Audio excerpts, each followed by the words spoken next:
Erin Sullivan has been a consultant astrologer, author and teacher since the late 1960s. Widely travelled, she has lectured on and taught astrology across the world and has numerous publishing and editorial credits to her name. She has also written books on retrograde planets and the fascinating subject of astrocartography. In 1990, she published Saturn in Transit, Boundaries of Mind, Body and Soul. And it's this planet which is the main theme in today's interview.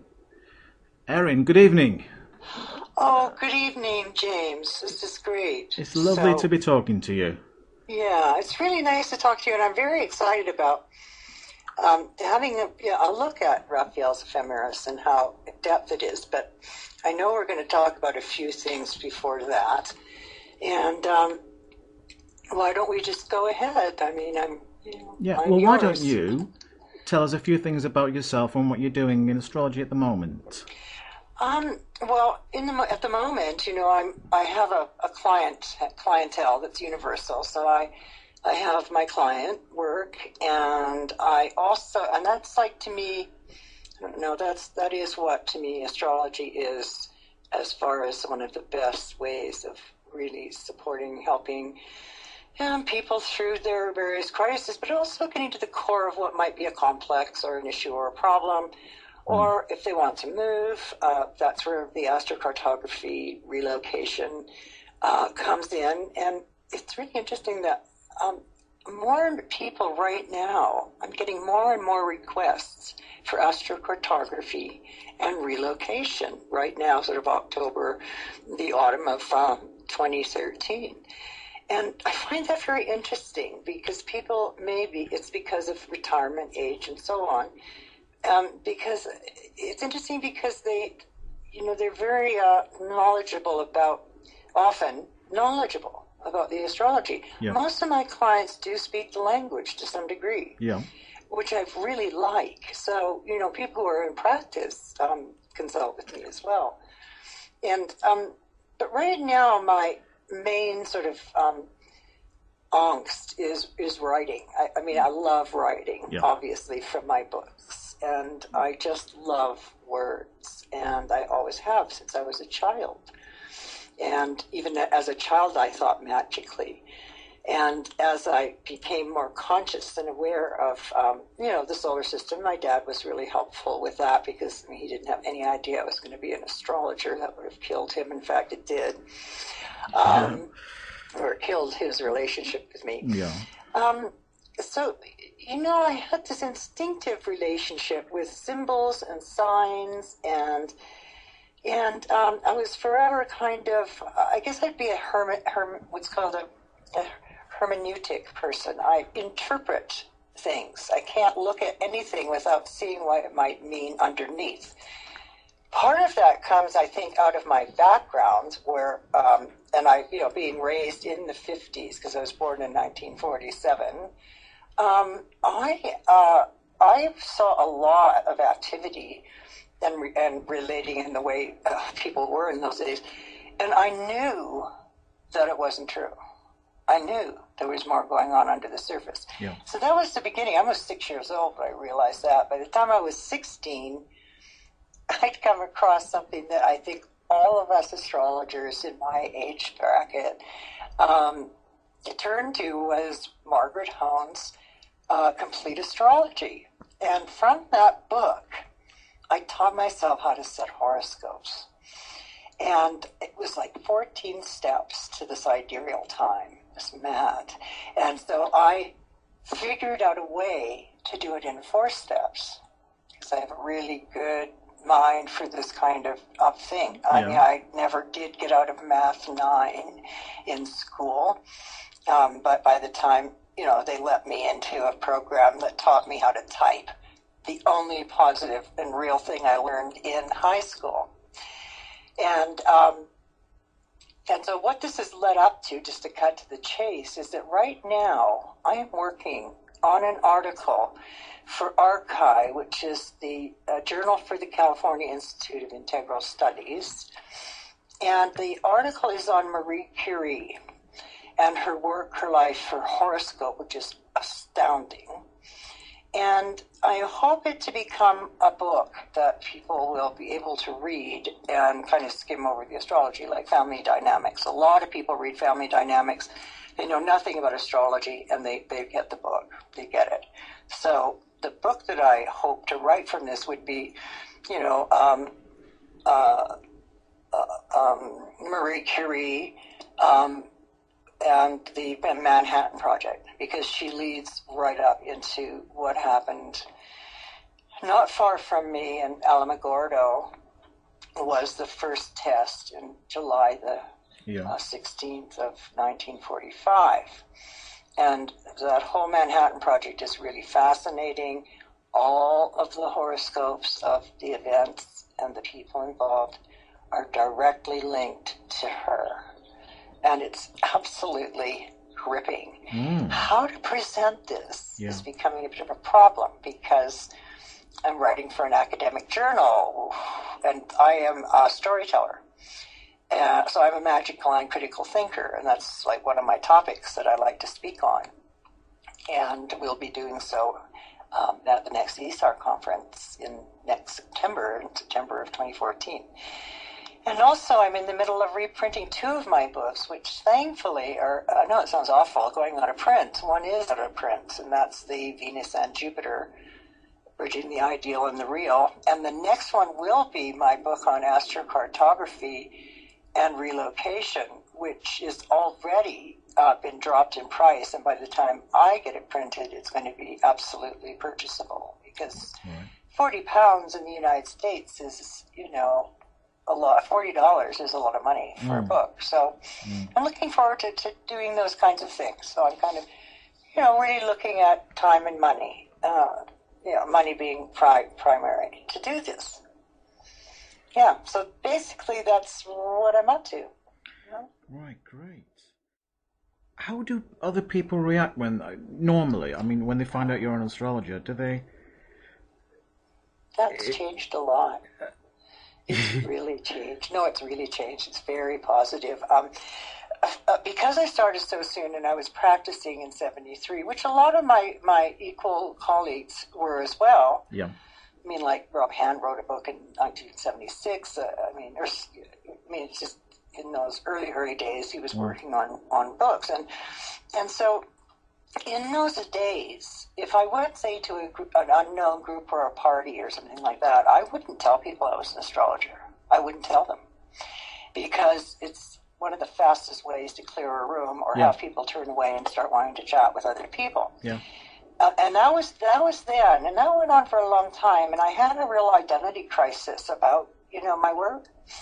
And in my midlife, it was quite a phenomenal arrangement of planets and progressions and, half year in a cycle, my midlife transition. I thought, I went through a big crisis about astrology, because I felt that I had reached a place where I couldn't go any further. And there's nothing more terrifying than having devoted your life, your entire vocation, your mind, your soul, your body to something that, really is phenomenally significant and important in the consciousness of the human race. Yeah, sure. And so I went for a long time not doing that until, probably maybe in the late 70s, I actually printed cards that said my name, astrologer, on it. And I was like, oh my God, I've actually made a statement. And, but I do have 4 years behind me of classics. And so I began, it was like I went to the university. I thought, well, I'll take astronomy, which I did, of course, in solar system astronomy and also mainstream stars, main sequence star patterns. And then I thought, well, I love science, but I'm not really just a scientist. And then I fell into the classics department library. And I knew instantly the answer that I had in my head was here in this library, and that I was determined to find it. So I registered for a full-time classics degree, majoring in Latin. And that changed my entire perspective, and it gave me what I needed to jump across a threshold in my own work.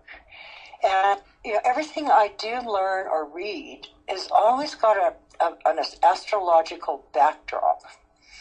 Sometimes, especially these days, I feel like Christiane Amanpour, standing with the entire zodiac behind me and the Uranus-Pluto square sort of, exploding and bombing and carrying on all behind me.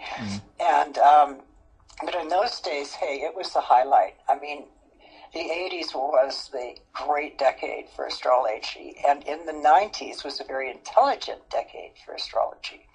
But the 80s was the revolution.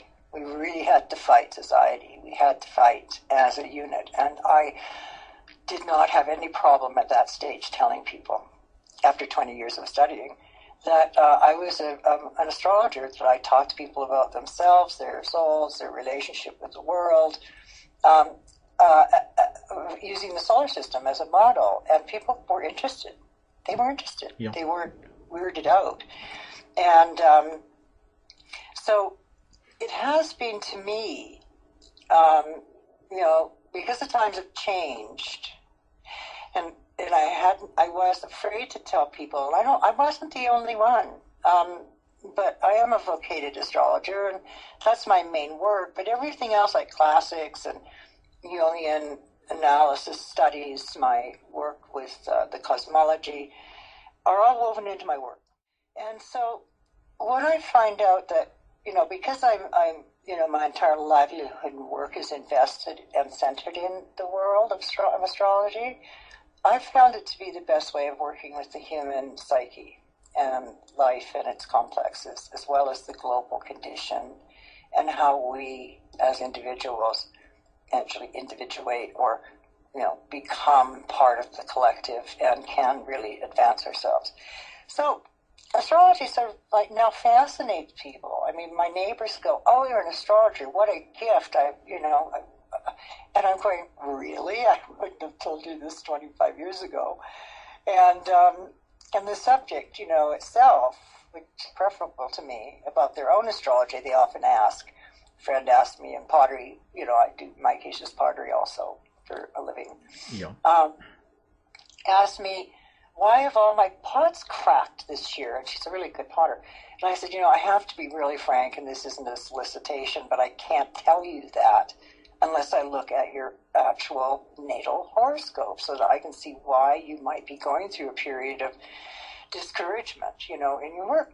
So the good news, and the final line on that one, is that astrology is no longer weird or an unacceptable occupation, thanks to really good astrologers, and also the acceptance of astrology through higher levels of education, including doctorates and PhDs that a few of our colleagues have started, and in fact carry legitimate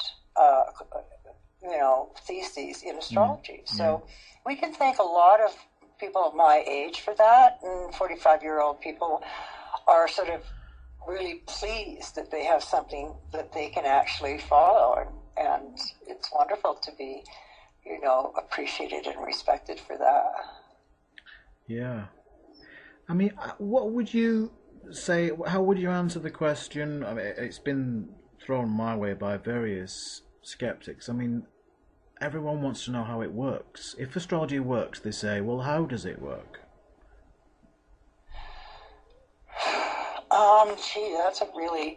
It's kind of a hard question to ask. I think, I mean, the answer that I have, I don't think would satisfy them, because for me it's about symbolism. Yes, you're talking about magical thinking. In other words, looking at symbols which speak much louder. Yeah. They're archetypes. They speak much louder than 1,000 words. But you have to be able to interpret, and that's what hermeneutics means. It's from the root of hermeneutics is Hermes, the interpreter. Yeah. And the sort of other Greek root word is maieutikos, and Maya was the mother of Hermes, and maieutikos in Greek means to midwife. I mean, it was Socrates. So I kind of look at it as a way of, I look at the horoscope right now. I'm looking at Marie Curie, I look for relationships between planets. Now, because I can't give you the mystical background. I don't know. I don't know how that works. Why? All I know is this need for, the younger generation to reinvent the wheel. They've got to find original work. But I'm looking at this horoscope and I'm saying, okay, there's all these, there's 10 planets and classical and the nodes. And they have these angles, these geometric angles, which goes way back 2,500 years. Back to Pythagoras and to Democritus when it comes to the atomic theory and so on. So I look at the horoscope and I say, oh, there's the sun, the moon, and Uranus in a geometrical pattern called a grand trine. And to me, that tells me what kind of a conversation is going on between those symbols and what has been projected into those symbols over the years of, because from the sun to Saturn, that was it for, until the, sighting of Uranus. And so I look at the horoscope as a conversation, a very active and dynamic relationship between the psyche and its contents, which is absolutely busy. I mean, you know as well as I do that we carry on these constant interior conversations, and the horoscope actually tells you what they are. But it also tells you how in time, as one ages, it takes into account a person's evolution as just as a human being, and how those archetypes, say Sun in Scorpio, Trine, Moon in Pisces, Uranus in Cancer, how those archetypes have evolved, so that you can look at a horoscope almost as a moving thing, because the planets don't screech to a halt the minute you're born, right? Mm-hmm. They instantly become transits. You instantly become invested in a future that exists already, but you don't know what it is, and you have to evolve towards it in a certain way.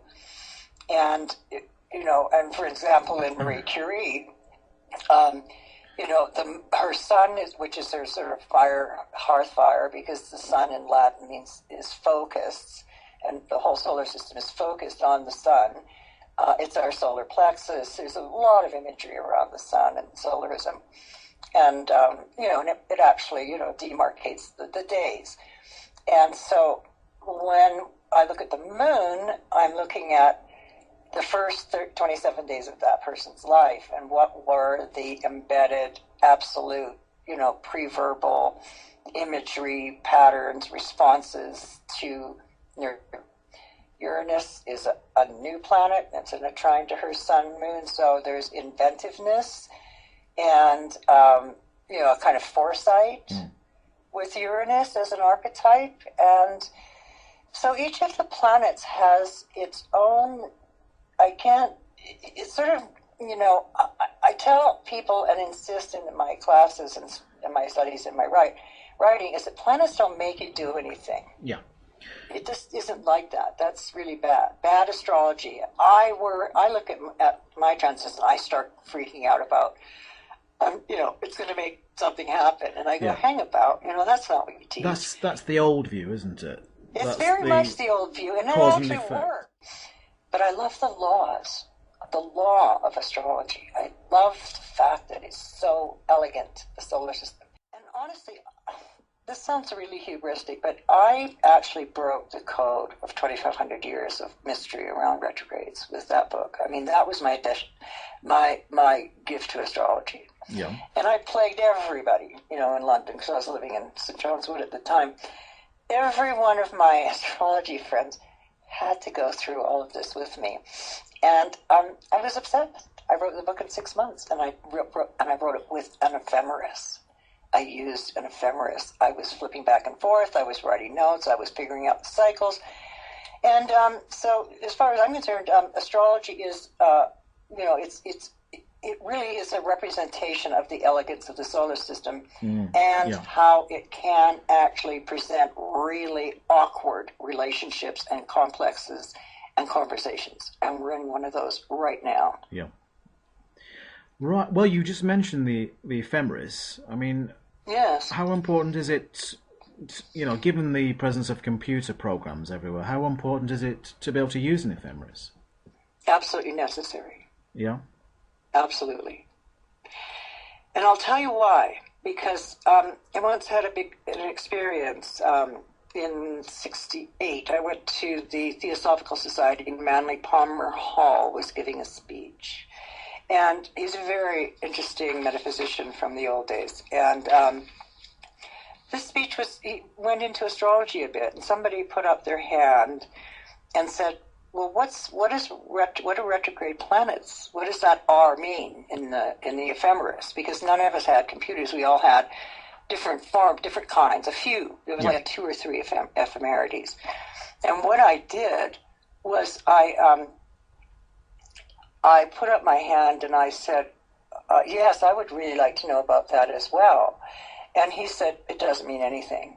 And boy, that was like a red flag to a bull. You don't tell a Scorpio that something doesn't mean something, ever. Because I knew. So I thought, okay, back to the books. So back to the books. And I started counting, and I started looking at when planets went retrograde, when they went direct. I started writing, even in these early days, in the early 60s, or late 60s, I guess. No, early 60s. And I started to realize, my God, here's a rhythm. And so, you don't know that when you set up a horoscope off a computer. If you run off a chart from a computer, you don't know the movement. You don't know what the planets are doing. You're taking it for granted that they're actually fixed and they're there. And that you don't understand that there's a life there, that there's movement, and that it has to do with, I'm looking now at the page August 2013, which happens to be curious because August the 1st of 2013, it was 2012, when the first Uranus Pluto square really occurred. But I'm looking at the page where it has the list of the planets and longitudes. Yeah, this is the Raphaels, yeah? Yeah, this is the Raphael ephemeris is probably the most informational ephemeris that I've ever seen. I used a different one. But I've always beleaguered the fact that there were no latitude and descendants because I liked it, or declinations, because planets can eclipse other planets, and it's the latitude, and the declination that determine the connection of 2 planets. So you might have, for example, Mars at 19 degrees of Cancer, and it is, and say Jupiter at sort of 10 degrees of Cancer. And if I look down the line here, I see Mars and Jupiter degrees, actually. Saturn, it only gives you Saturn, Uranus, Neptune, and Pluto, but still, it tells you if they are on the same, same declination and latitude, which means that they are in line, and therefore there's an eclipse going on between those planets. And so you look at, for example, we've got Neptune and Pluto eclipsing on the 13th of August 2013, and I would never have known that if I had looked at my ephemeris. Yeah, I would have to go to a very good and a very excellent website to do that, and I think we all know which one that is. And you can also use declinations if you have 2 planets which are in parallel. Can you explain? Yes. You can use it like a conjunction, can't you? Yeah, the conjunctions are parallel, and there's in the opposition, because you have one planet exactly the same number of degrees above the ecliptic, and then exactly the same degrees below, which is a parallel in longitude. And what you end up with is being able to determine that there is an opposition, and that could be, an eclipse. If they're in the same declination and latitude, then they are conjunct by that measurement. And that's something that a lot of people aren't really educated in, and especially our younger computer-generated astrologers. And so I insist on as a teacher, when I teach, is do not show up to your class without an ephemeris. Yeah. Because we are going to use it mercilessly. And one of my sort of fun things to do in teaching, if I'm doing my training course, which I have on now for sale, is to take 3 months out of the ephemeris and give me a perfect day. And it can't be done. Yeah. Yeah, it's really interesting. So I use the ephemeris, as I say, mercilessly. Mine is a riot. I mean, it's just like, Yeah. there it is. Yeah. It's like, and it was given to me by a good friend, because it's the French version, by a good friend in 1987. And I have others. I've used the Mickelson one and so on. Yeah. Sue Tompkins said she quite liked its portability. The single year Raphaels. She can carry it wherever she likes and make notes or whatever. Yes. Well, that's the first one I used. With Saturn, I really see Saturn as a multiple archetype. I have some sympathy for Saturn because he did several things that were really intense, and one of them was he castrated his father at the request of his mother, Gaia. He split heaven and earth, so he was actually responsible for what now is the Cartesian split. In other words, the heavens and the earth at that point were forever unglued, and there was no sort of Pontifex Maximus between, the earth and the heavens. So from that point on, we had this sort of incredible separation between, what I call the magical mind, the heavens, and the critical mind, the earth. And Saturn, it's evolved, because archetypes don't change. I mean, an archetype is like, if you're making a sculpture, you make your first mold. After that, it starts to become decreasingly degraded every time you pour into the mold. And if you're thinking in terms of Saturn, we're thinking in terms of a very deep part of the psyche that is the homeostatic principle. It is the planet that actually, and here I am saying planets do things, it tells you when you've gone too far.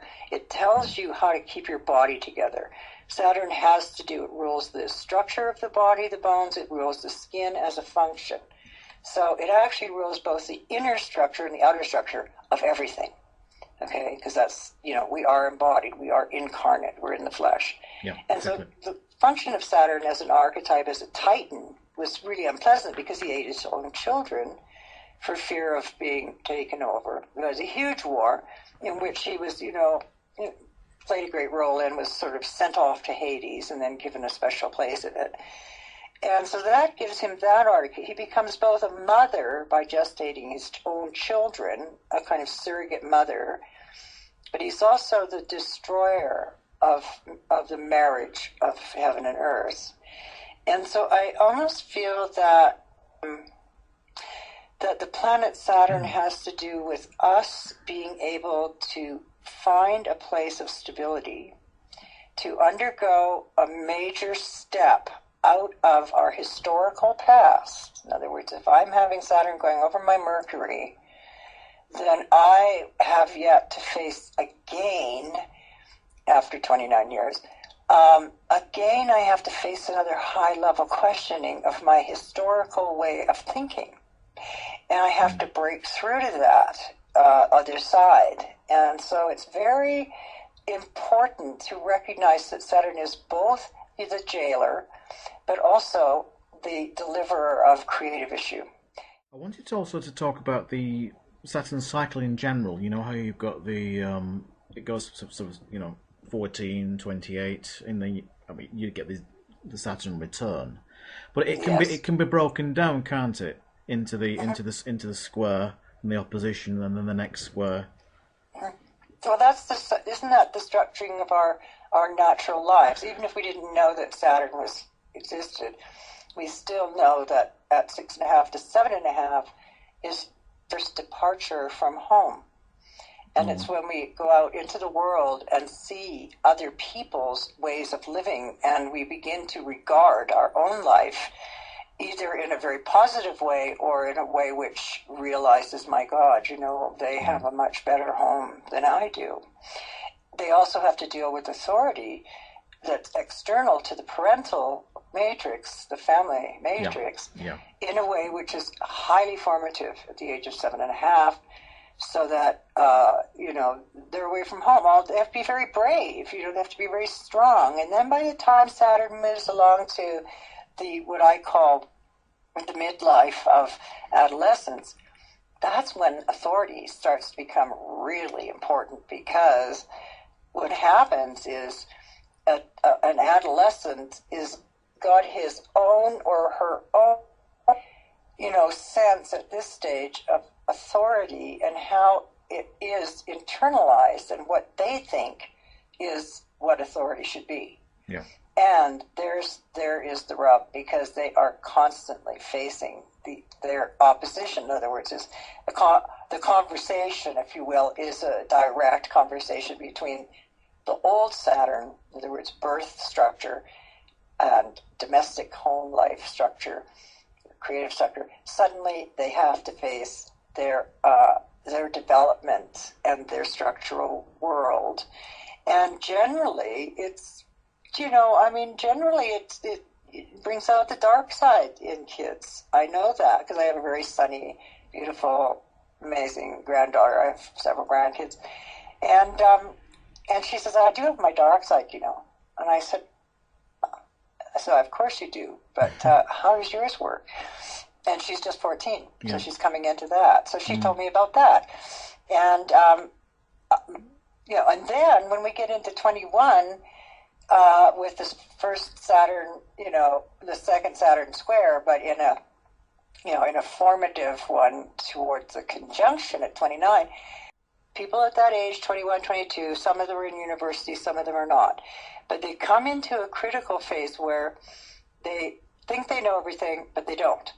Now, the problem with this age is it is dangerous because, adolescence, I have also written in my Saturn book the story of Icarus and Persephone, who knew everything and got severely, punished for it. Yeah. But by 21, you're supposed to be grown up. You can drink, you can kill people, you can do all sorts of stuff.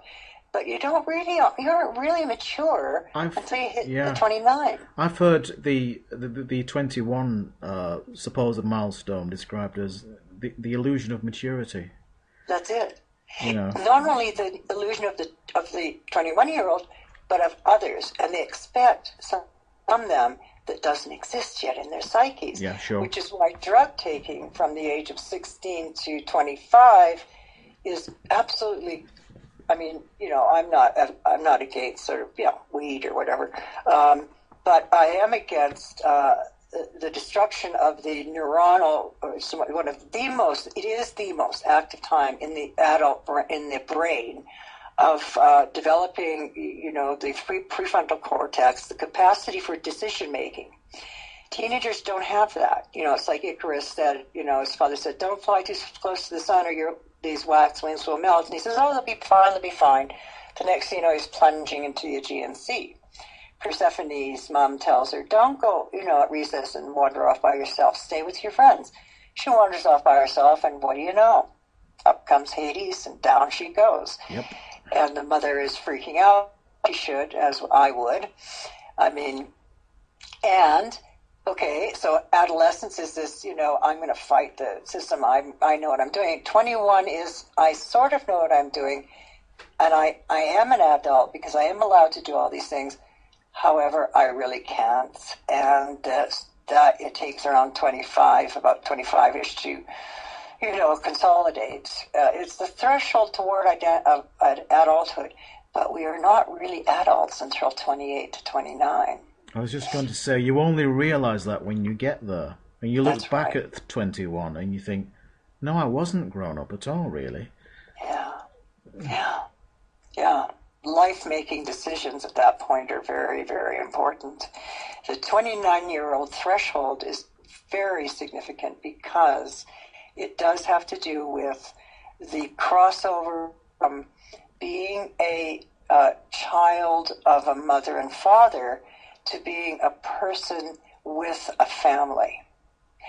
And so there's a struggle at that threshold, as there is at every threshold crossing, a struggle of the hero, if you will, because I've written a book and also a personal report on the heroic journey. The issue with reaching that age is that sometimes there's a lot of pain in the past, and it comes back full force. Sometimes there's some, not everybody comes out of a drastic, catastrophic home, but there's always something. Like the mother might say, "Oh, that's such a beautiful dress on you. Too bad that you're too fat." I mean, that's a real backhanded compliment. So there can be a lot of minor little neuroses and complexes around which we have built that begin to shatter at 29 and a half. And so that's when we grow up. That's when we have to leave the family and become an adult, and we begin our real journey toward the midlife, which is basically a 20-year-long phase.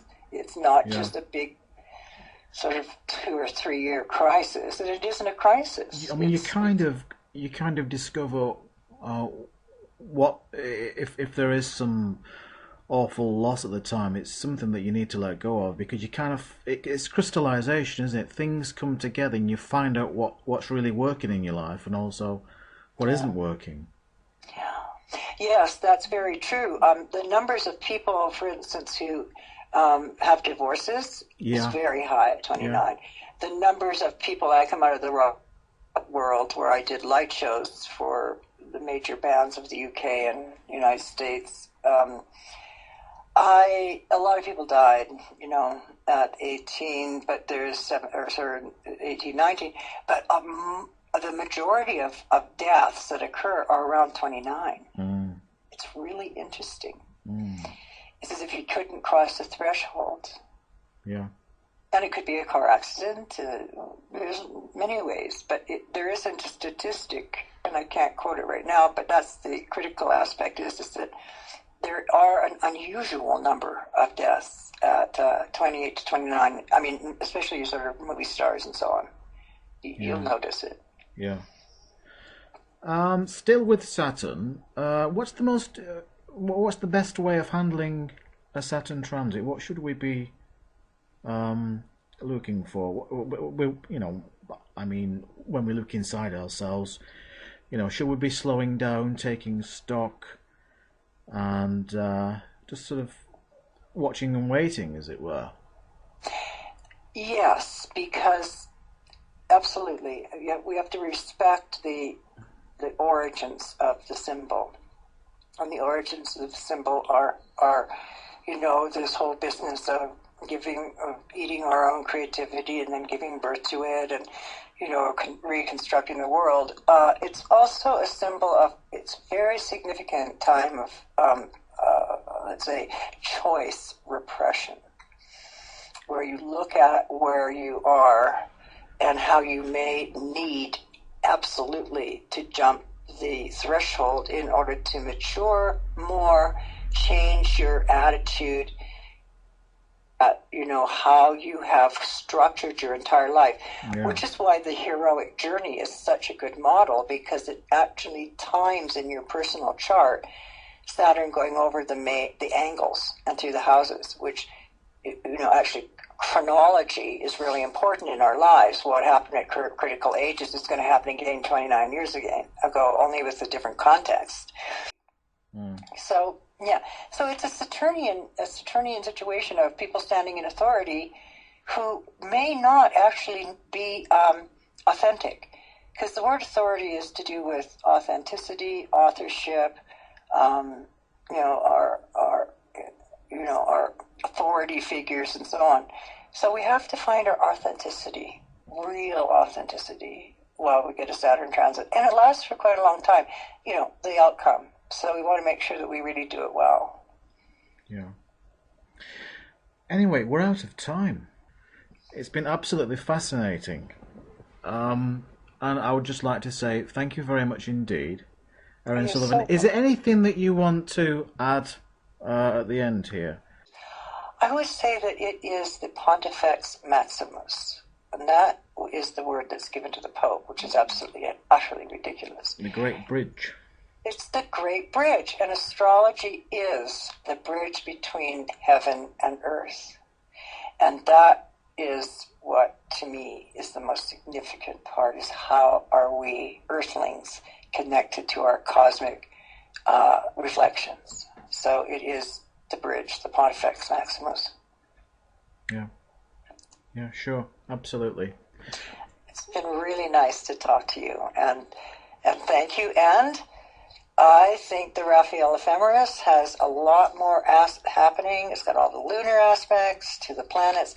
It has a lot of information that many of them don't. And the last thing, my last word is, don't come to my class without an ephemeris. Marvellous. Great of you to say so. Thanks, Erin Sullivan. Thank you very much indeed. Thank you. Well, it's my pleasure. Great stuff. Bye-bye. Bye-bye now.